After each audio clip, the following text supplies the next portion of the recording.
think she was asking for cars, and all I got was, like, death. Yeah.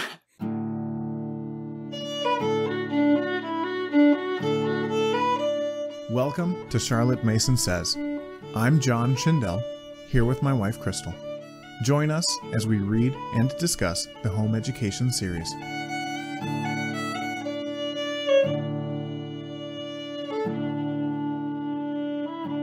Hey everyone! The giveaway for the home education books that we've been talking about for the last month just ended, and we drew winners.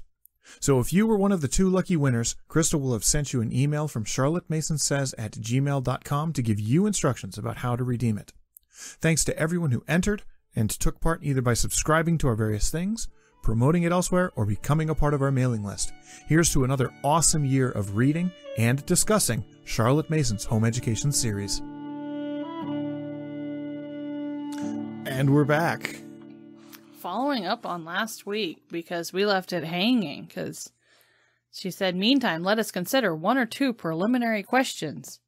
And we left. And that's where we left it. This week we are doing, this is part 1, section 2, 3, and 4, and 5. Yeah, 2, 3, 4, and 5. Talking all about the child.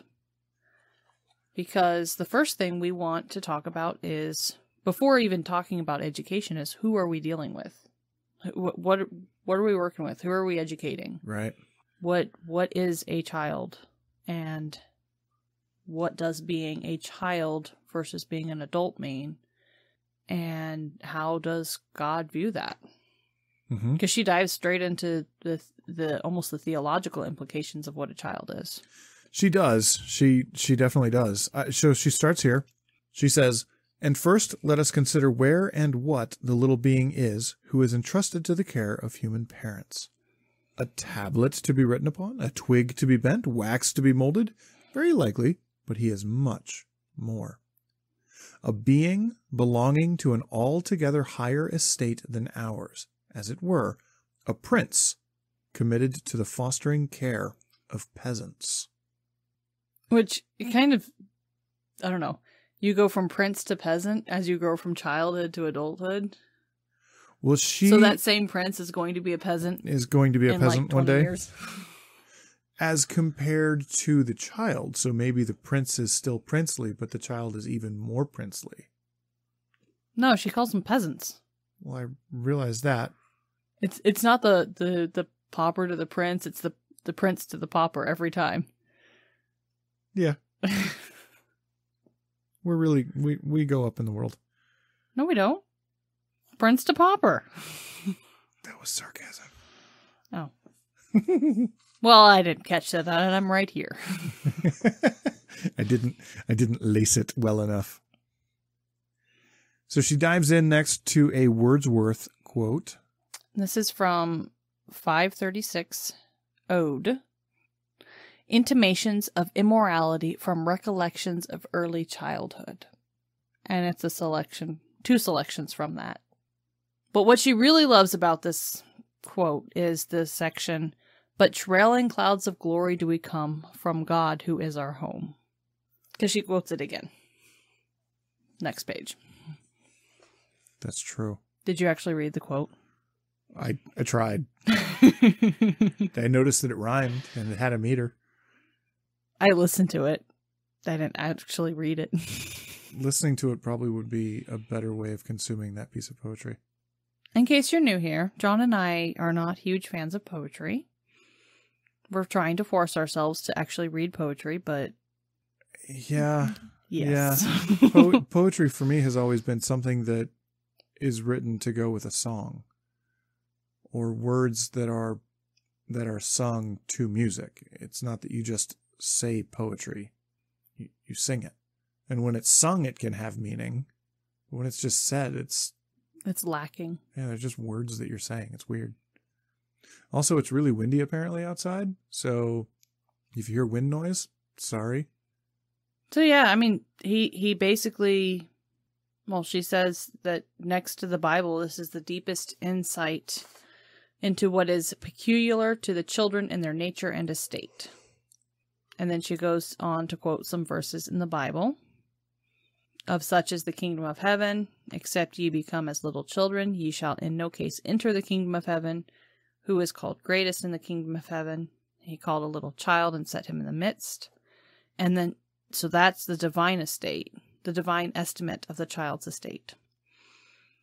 So, she, I don't know, sets it up pretty loftily.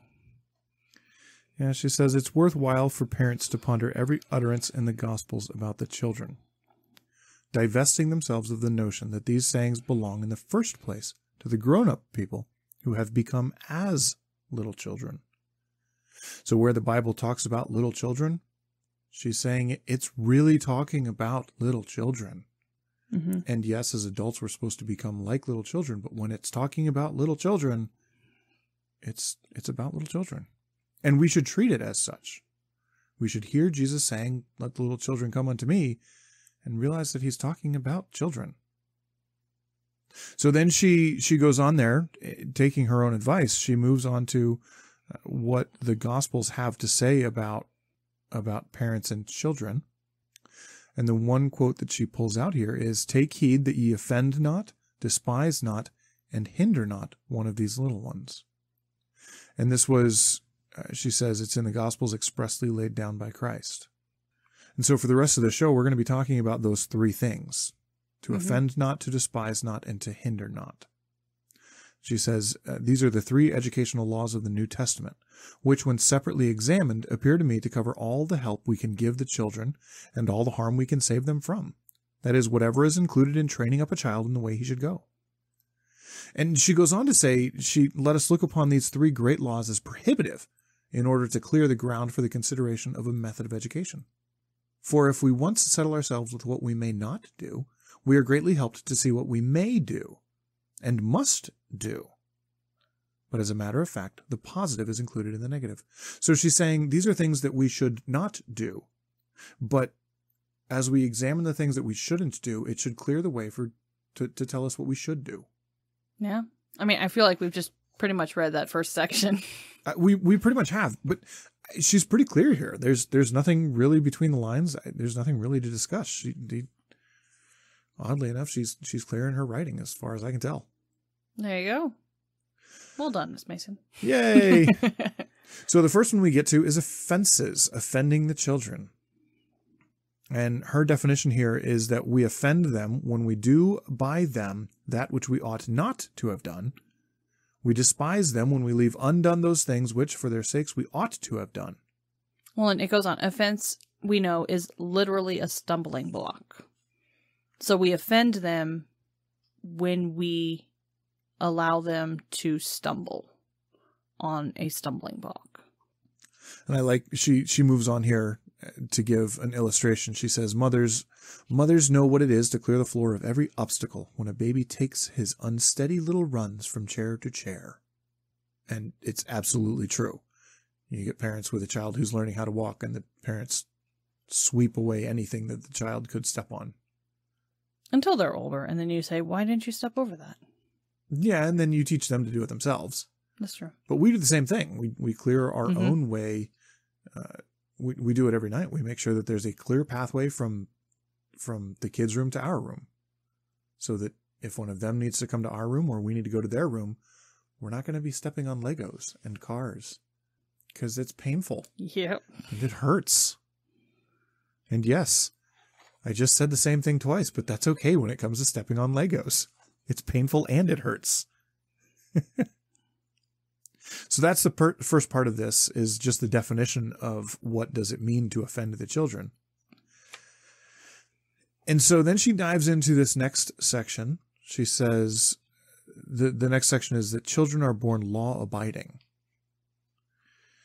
And I'm not quite sure I agree with what she's saying here, because, yeah, children aim to please, but children also do some naughty things just because they want to.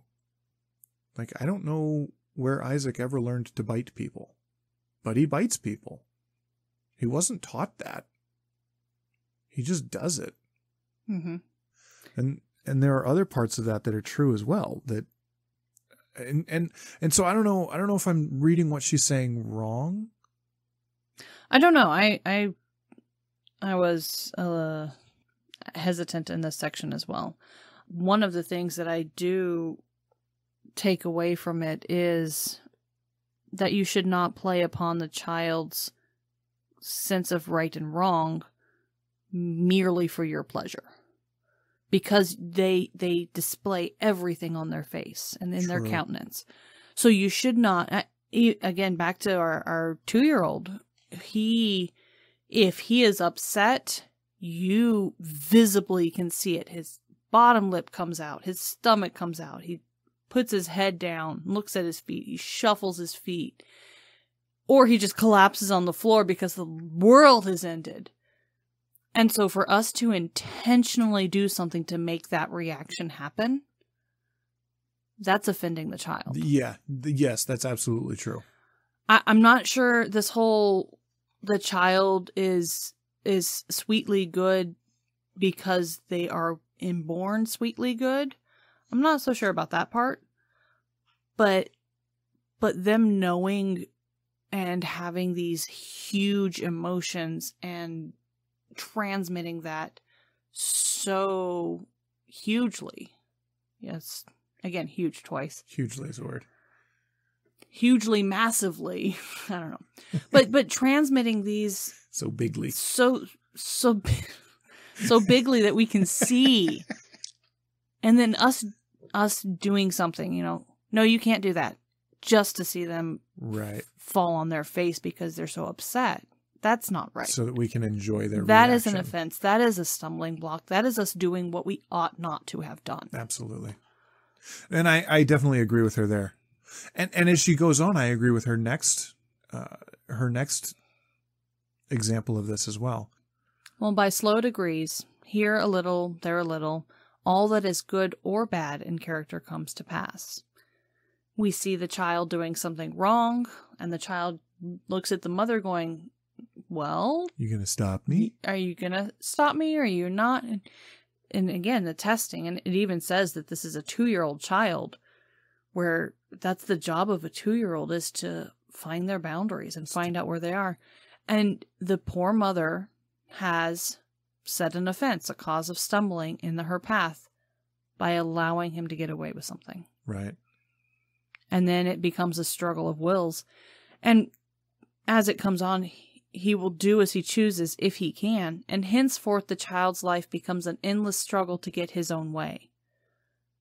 And the struggle, she goes on to talk about the struggle between the child and the parent, where the parent will be worsted because the parent has other things to think about, and the child has this bone to pick. Has only one thing. But later in life, that struggle is going to be internal between the child and the child, or the adult and the adult, that person inside themselves. It will always be a struggle to do what you want versus what you should. Right. And going back to parents and children, there is that inborn struggle that happens if the child is not brought up to good habits. Right. Yeah. So I definitely agree with that. I agree with where she goes with the thought, not necessarily where she starts with it. Mm-hmm. And I like the next section too. She says that children must perceive that their governors are law compelled. She says, let the child perceive that his parents are law compelled as well as he, that they simply cannot allow him to do the things which have been forbidden. It's not that the parents just arbitrarily decide yes or no. It's that, no, there's a law which governs life, and we cannot allow you to break that law. Because these things are not right. And to back up a little bit, to the child who doesn't know what must means, who are not moved by ought, and whose hearts feel no stir at the solemn name of duty, we need to instill that in them, as well as display that to them, in that we are under a sense of must, we are under a sense of ought, and we are under a sense of duty. Right. Therefore, you need to be also. So that right there, that makes me think about the movie Mulan. And I recorded a conversation with a friend of mine, and one of the one of the big ideas that movie had was that the titular character Mulan was led by duty and by honor to do what she does. And there's a lot of other stuff going on. She doesn't really fit in the world. She doesn't know who she is or what she should do. And she's having an internal struggle. But everything she does out of a sense of familial duty, familial and even nationalistic duty. She must do this. This must be done for the good of her family, to save her family, to save the nation. I honestly hadn't thought about that until you read through that. But that is a character quality that we can instill in our children, and that has been historically instilled in children. And especially when you look at some people groups, that it's more a cultural norm for those to be instilled. Well, I'm even going back to page 1, children are a public trust. Yeah. I guess page 2. The children are in truth to be regarded less as personal property than as public trust, to be put into the hands of parents that they may make the very most of them for the good of society. Yeah. Do it because it is your duty. Do it because you ought, because you must. Because it's right. Because it is right. Yeah. Yeah. So anyway, I don't know, that struck me as we were reading through that and you were talking, that yeah, Mulan is one who exemplifies those ideals. Well, and here's something that we do. She says not necessarily that you should. She says to give reasons to a child is usually out of place and a sacrifice of parental dignity. We don't have parental dignity, apparently, because we give our children reasons. We do. We both give them reasons. We make them say, yes, mom, or yes, dad first. You know, it's do it because I told you to. And then they can ask why. And most of the time we'll answer that why. And sometimes we don't. This is what I think she's saying is, you're not supposed to explain necessarily. But we do. But they also are learning to accept it when we tell them, no, you're doing this. But yes, mom, but why? No, just do it. Yeah. Okay. Yeah. So we kind of do a combination, I think. We do. And I don't know what would be better, if not giving any reasons ever would be better. I somehow doubt that would be a good thing, but I don't know. I think reading a little further, that you can read in their face and the mother's face and manner, and to the fact that she is not to be moved from a resolution on any question of right and wrong. So I think maybe it's more of a arguing to dissuade them from doing something. The parent. Gotcha. The child arguing to dissuade the parent from as in a decision. It's not a discussion. When I say no, you can't do that, and you ask why, it's not so that the child can discuss his way out of it. Yeah. Because that would be wrong. That would be the child learning that he has nothing to overcome but his mother's disinclination. Right.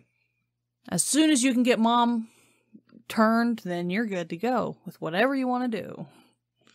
Yeah, and that's the way a lot of people act. Interesting. Well, then we move on to parents may offend their children by disregarding the laws of health. She says here, she may cast a stumbling block in the way of his physical life by giving him unwholesome food, letting him sleep and live in ill-ventilated rooms, by disregarding any or every of the simple laws of health. And you haven't gotten here yet, but in this first section, she gives a lot of health advice. So it's going to be interesting. It is going to be very, very interesting. It's going to be very interesting. So we'll see. So this section, parents may offend their children by disregarding laws of health, intellectual life, and moral life. I made a list. It's food, sleep, air, a focused mind, and a loving home. Just to rephrase it a little bit. To give it a list instead of if these are the 4 things, paragraphs. well, yeah, these are things that the parents provide to the children that if they don't, will hinder them, will make them falter. Oh, I see. You're taking it from the negative to the positive. Yeah, I guess. Because she's saying that parents may have found their children by disregarding the laws of health, intellectual life, and moral life. So therefore, as parents, we are to provide and allow for following the laws of health, providing a good intellectual life, and loving their children as individuals. Mm-hmm. So going from the negative to the positive there. Exactly. Well, and it's interesting, in the intellectual life, it's not that she talks about ideas or habits or anything like that. She talks about an onset by a round of dreary dawdling lessons in which definite progress is the last thing made or expected. And so it stultifies the wits. So it's the focused mind that if you don't have that at the beginning, you'll never get over it. Right. Yeah. So you don't do lessons just because you're supposed to. And drag them out. And you don't drag them out because you got to get through it all. And then the loving home. The child's love needs natural outlets within the home. And I think that's the key sentence in here. Well, the example she gives is a child whose younger sibling is loved more visibly. She says, when she is the plain or the dull child of the family and is left out in the cold while the parents' affection is lavished on the rest. Of course, she does not love her brothers and sisters, who monopolize what should have been hers too. And how is she to love her parents? She's saying that when a child is loved less, is the least favorite one of the children, then that child is going to have resentment for not only her siblings, but for her parents. Mm-hmm. Because that child knows that she should be loved by her parents. And she knows that she's not. Well, and knows that she should have a person to love also. Yeah. And she goes on, she has an example of a lady she knows that dealt with that as a child, and as she grew up, her mother loved her like anyone else, like the other siblings. But she says, I never feel quite natural with her.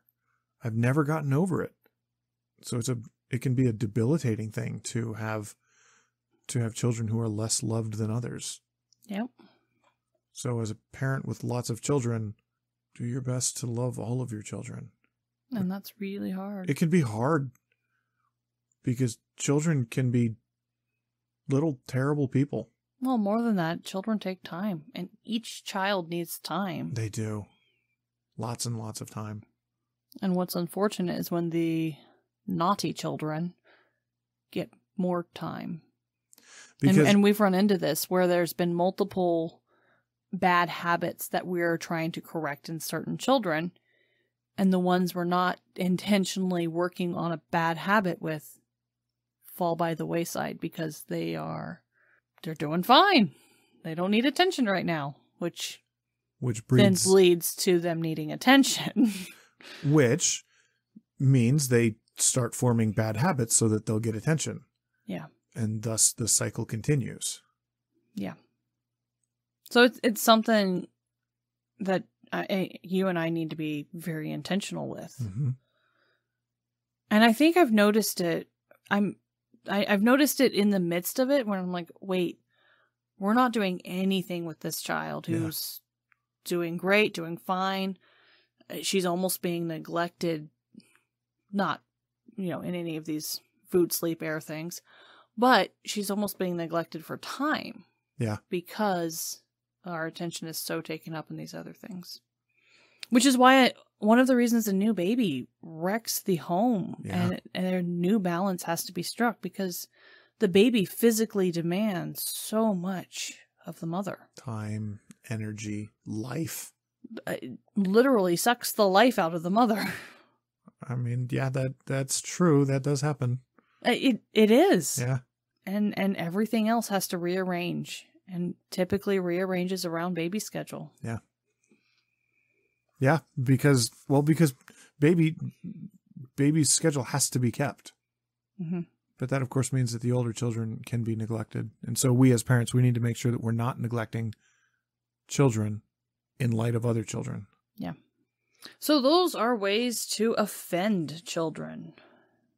To put stumbling blocks in front of them. And that's by far the longest of the three. So next she moves on to despising the children. And I really liked here, she started this with a dictionary definition. Mm-hmm. I like that. She says, despise is to have a low opinion of or to undervalue. And as she continues, she says, if the mother did not undervalue her child, would she leave him to the society of an ignorant nursemaid during the early years? Well, and backing up even just a sentence, she generalizes it. We grown-up people have far too low opinion of children. I mean, not even going straight to the family. It's we adults, as a society, have a low opinion of children, as their own child society. Right. And I do that. Mm-hmm. Before I had kids, even now it's easier, but I didn't think kids knew anything. Right. I mean, I enjoyed them. I played with them. I had fun with them. But, okay, what does a 5-year-old know? Come to find out, a lot. Yeah, and looking back, I taught the 5-year-old class I in Sunday school. I had the class where kids would go up to 5, and then when they would stay there through kindergarten. So they would move up when they hit first grade. Oh, yeah. So it was anywhere from 5 to 6. And I'm looking back at what I was doing. I was like, that was not appropriate. I was treating them younger than they were. Yeah. And not to a standard that they could have achieved to. Right. And how much of their behavior was because they were treated to that behavior? I don't know. I was a young, 22-year-old. Yeah. Well, and the question is sure, that's the way they were at in the church Sunday school class, but if that's the way they're treated at home, in Sunday school, in nursery, by their daycare people, that their children and their lesser people and their low life forms, that's how they're going to live their life. Well, and the other thing was learning how much our firstborn understood how early on. Yeah. And that just... It's mind-boggling. It blew my mind. Yeah. Because he knew so much and he understood so much of what I was saying when he couldn't communicate that back to me. Mm-hmm. And so I look at other babies and children and I go, I know that my son at that age knew what I was saying when I told him things. Which means there's a likelihood that that baby knows exactly what I'm saying at this age. Not that they're going to respond to me in any way, shape, or form, right, because I'm not their mother.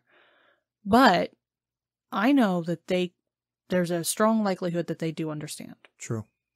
Which is one of the reasons, and you and I decided this a long time ago, but only after Ian was born, is that when we talk to our children, we're going to talk to them in real, normal, grown-up voices. And we're going to use real, normal, grown-up words. And we're going to call them by their actual names. And when they mispronounce words, we're going to repeat those words to them correctly. Or still, when they make grammatical errors in their sentences, we're going to repeat the sentence back to them with the correct grammar and syntax. Not because we're trying to beat it into them, but because they're intelligent. Mm-hmm. Because when we use big words, they learn big words and they understand these things. John's favorite word was consolidate. Yeah, it was. It was great. I have a video on my phone of, I think it's Abigail asking for her food to be consolidated on her plate. Because, children spread out the food on their plate and they can't eat it because they don't really know how to use a spoon. Yep. So they would ask me to they would ask, and I would ask if they wanted me to consolidate their food. And given enough time, Abigail at least picked up on it, and she would ask for me to consolidate her food. I was like, yes, vocabulary win. So it's funny Ian and Naomi, and a little bit Abigail, have copied the verbiage and syntax that the twins do, the 2-year-olds. Yeah. And I've had to tell them, no, you speak to them properly. Don't copy what they're saying. You speak it properly to them. Yeah. It's interesting. It is. It is. Well, because they're saying it because it's funny. Yeah. Which is the same reason that a lot of parents say it. Yeah. Because it's funny and it's cute. Mm-hmm. But at the same time... I think the thing is, it's not that they're intentionally trying to be that way. It's that that's just how they're communicating. And it's so frustrating when we can't understand the word that they're saying, and we'll say back what we think we're hearing. And our 2-year-old's like, no, that's not what I... Gosh, no. What was it Lily was saying I think it was earlier? cars? I think she was asking for cars, and all I got was, like, death. Yeah. It did. I heard death also, so it wasn't just... It took a while to get to that one. I don't know why you even thought of cars, because there wasn't a C, there wasn't an S, and you said cars, and she went, what?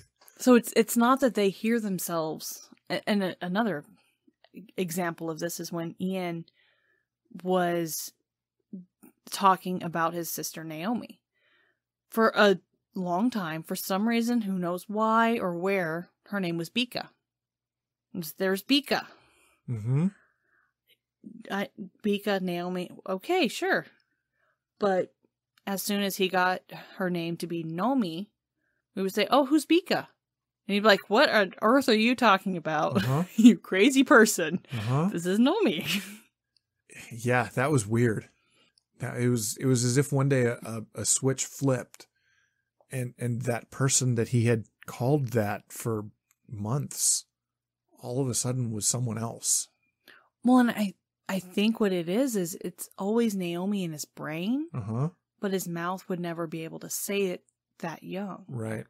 So he knows exactly what he's saying, but we don't hear the same thing. Exactly. So yeah, how did we get there? Where are we at now? The first sentence of undervaluing children. Well, I guess the second sentence. Just as a society. Right. We undervalue children, and part of the way we undervalue them is in the way we talk to them. Mm-hmm. And around them. One of the fun things that Crystal and I do with our kids is that we typically don't come out and tell them exactly what's going on or what we're doing. And we don't like spell at each other. So I can't spell out loud. I can't understand it. Yeah, it doesn't work for us. So what we've done is we've spoken in metaphor and we've spoken in big words. And code. Yeah. So, if we're going for a walk, we're going to stroll. And they figure it out. They we have do. to come up with another one. but it's been fun as we've had to come up with new ways of expressing the same thoughts. So moving on to this next section, she talks about, if we value the child at their proper estate, we would not leave them in the society of an ignorant nursemaid. But then she goes on to say, well, but at the same time, it wouldn't do to have your children with you all the time because it would be too stimulating for them. So it's like, oh, well, I'm with my children all the time. Maybe it's too stimulating for them. Maybe it is. But this for the parent, frequent change of thought in a society of other people make the mother all the fresher for her children. Mama needs a break. Well, and she goes on and she says that. She says, but they should have the best of their mother, her freshest, brightest hours, while at the same time she is careful to choose her nurses wisely, to train them carefully and keep a vigilant eye upon all that goes on in the nursery. They should get the best of their mother. But that means that mother should sleep and do other things too. Well, my best is not from about 4 to 6 p.m., also known as the witching hour. Mm-hmm. So maybe we should get a nurse to come in. It's not a bad idea. Babysitter. I mean, I vanish. We just need to pay that person. And also interesting to see that she has nurses. It's plural. Right. So either there's a rotating staff or she has one for a little bit of time. Or one for each child. I don't know. Again, this is a different way that society operates. Yeah.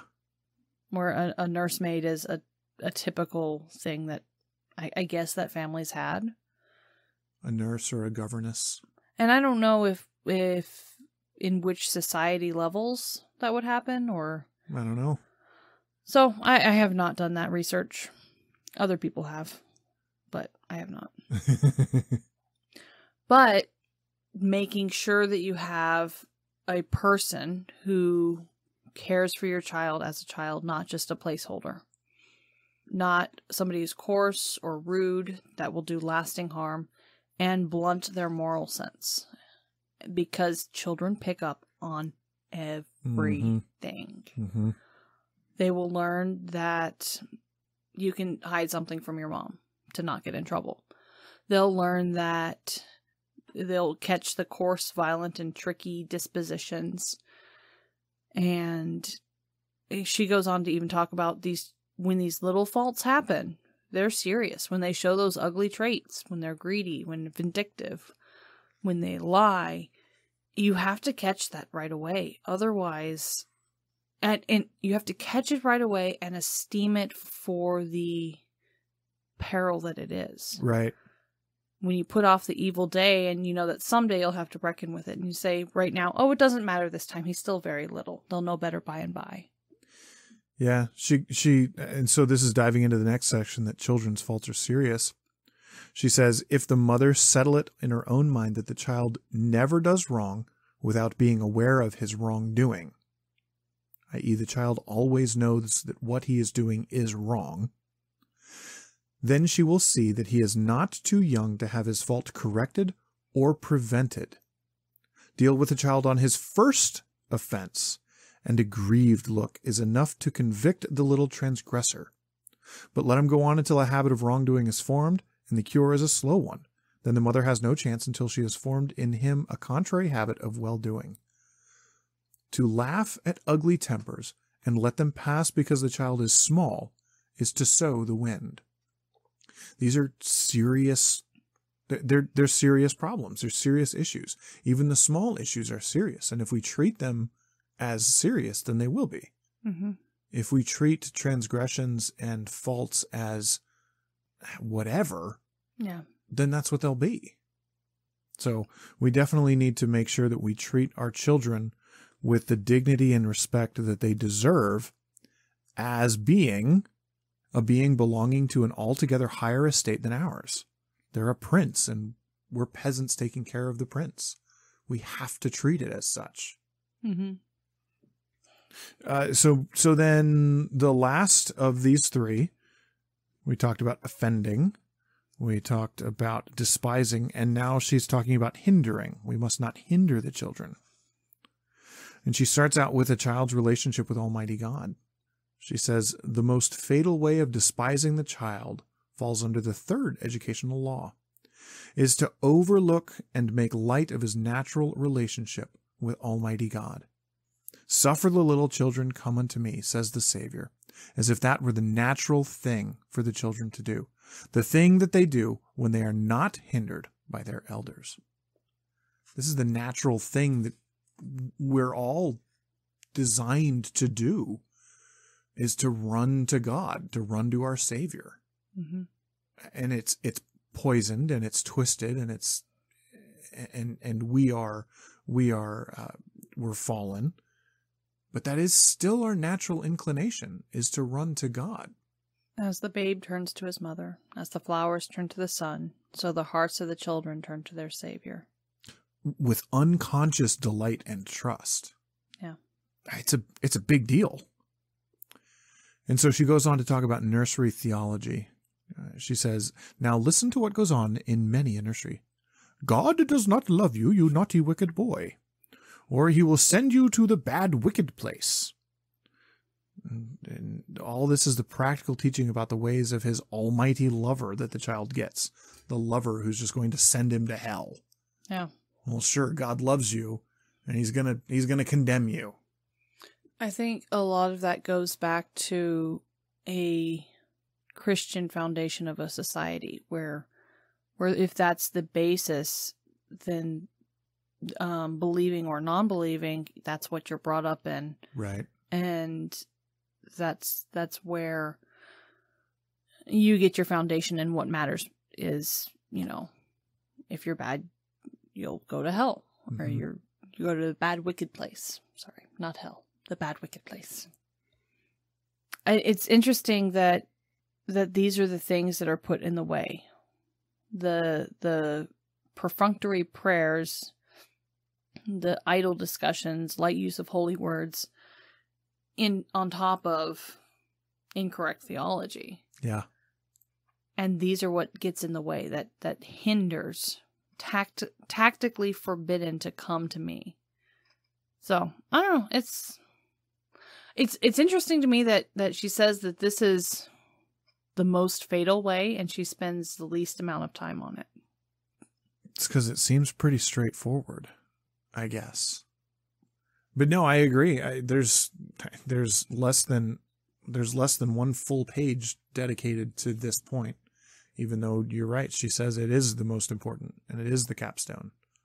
I'm wondering if she's going to touch on it more later, or if she assumes that it's societally accepted, and so she doesn't have to dwell on it. If that's the big thing of the day. Yeah, if it's the big thing of the day to give proper nursery theology, then she doesn't have to say much, and her listening audience will go, oh yeah, well, of course. Because in today's day and age, you'd think she would spend a whole lot more time on that, because that's not the norm, is to even have nursery theology. Yeah. But that's it. Those are the three, what does she call them? The three gospel, where'd it go? The code of education in the Gospels. Yeah, the 3 commandments of the code of education in the Gospels. Take heed that ye offend not, despise not, nor hinder not. Which, even though those are 3 negatives, that outlines the way that we should treat our children and parent them. Is we should give them proper nursery theology. We should teach them that God loves them. We should make sure that their faults are serious, and that we deal with these things as they come. We should make sure that the people that we're entrusting our children with are good and proper to teach them properly. We should give them the best of their mothers. We should give them love. We should give them an intellectual life. We should give them healthy food and ventilation and have them outside. So all of these things that she goes through as negatives, like she said at the beginning, you can look at them also as the positives. Even though it's, we should not do these things, well, then we should do the opposite of those things. In order to not do it, you have to know what it is. Exactly. Well, which is why we started, it's why we started talking through and reading through book 2, is so that we could understand the why. And that's where she's starting here. She's not starting with, well, here's lesson 1. This is what you do. And it's been interesting, even today, just coming at it with the framework of volume 2 behind me. I keep seeing things. Oh yeah, she talked about this already. Yeah. Oh yeah, she talked about this already. And not quite the exact same words. And it feels very condensed here, but she's covering the same framework. She is. She absolutely is. So if you haven't yet read volume 2 or listened to it or studied through it, go back and listen to our first season and all of those shows. And sorry for poor editing or poor conversations, because we were new at this, but go give them a listen. I think there's a lot of value in that book. And having that as a basis. Yeah, I think it's very important to have the why before you dive into the what. So, plug for our show. If you haven't listened to the first season yet, go take a listen to those ones and struggle your way through book 2, and then I guess then continue with book 1, or I don't know, double duty and listen to all of it. You can binge on it. I don't know if I'd want to, but no. No, that's it's a heavy lot. material, especially the first. Well, gosh, a lot of those chapters were heavy in book 2. They're dense. They're dense, but there's a lot of value to them. They're densely valuable, Densely valuable. just like me. I don't even know where you're going with that. I don't know. Densely valuable. Yeah. Those are 2 words that I don't think should go together in any way, shape, or form. No, probably not.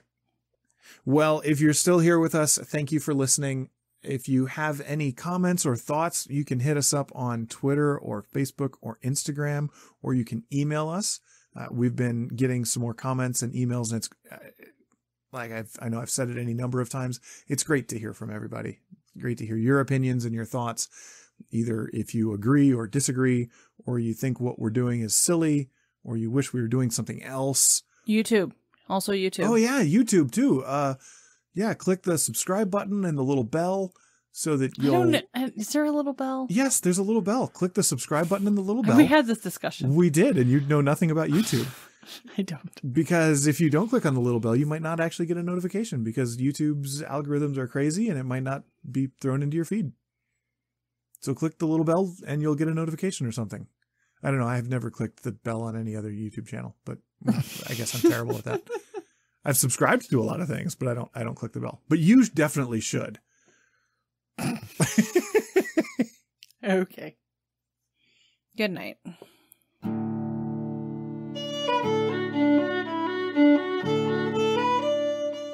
Thank you for listening.